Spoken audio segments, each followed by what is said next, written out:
In the beginning, before time had a name, before the first sunrise, before the smallest star shimmered in the sky, there was God.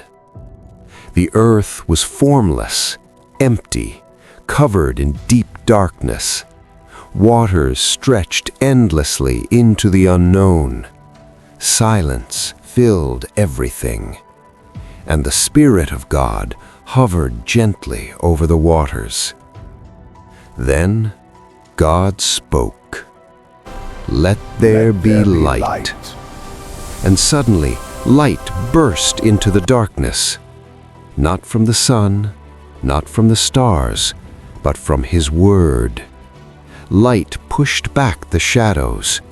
Day was separated from night, and the first day began.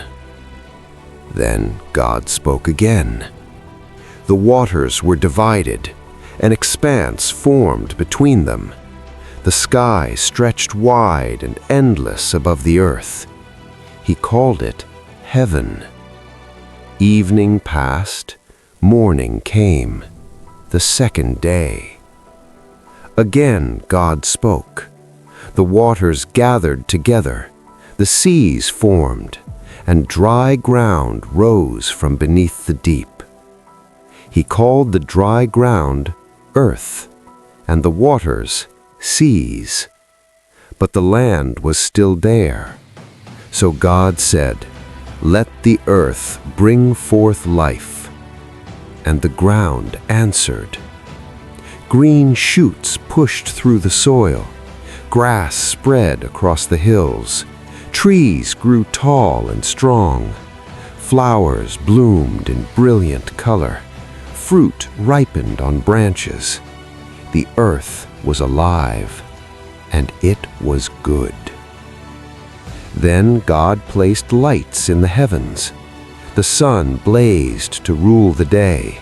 The moon glowed softly to rule the night, and countless stars were scattered across the sky.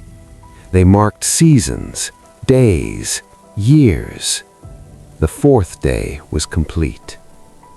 Next, the waters began to move. Fish filled the seas. Great creatures of the deep swam powerfully through the oceans. Above the earth, birds took flight. Eagles soared high, sparrows fluttered, songs filled the sky. God blessed them. Be fruitful and multiply. And the fifth day ended. Then the earth trembled with life. Animals of every kind appeared.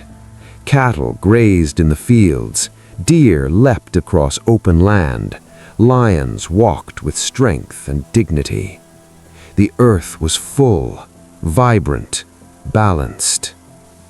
And still, one final act remained. God said, "Let us make man in our image." He formed a man from the dust of the ground, carefully, intentionally, and then He breathed into him the breath of life. The man opened his eyes. He was called Adam. God placed him in a beautiful garden, a place of rivers, trees, and peace. But God saw that Adam was alone, so He caused Adam to fall into a deep sleep. From his side, God formed a woman. When Adam awoke and saw her, he rejoiced. She was called Eve. Together, they bore the image of God. They were given care over the earth, not to harm it, but to guard it, to tend it, to steward it. And God looked at everything He had made, the light and the sky, the seas and the land, the stars and the sun, the creatures great and small, and humanity made in His image. And He saw that it was very good. On the seventh day, God rested. not because he was tired, but because creation was complete. He blessed the seventh day and made it holy. Peace settled over the world. The heavens stood vast and brilliant. The earth stood full and alive. And this was the beginning. If you enjoyed this story, don't forget to like, subscribe, and turn on the notification bell so you never miss the next one.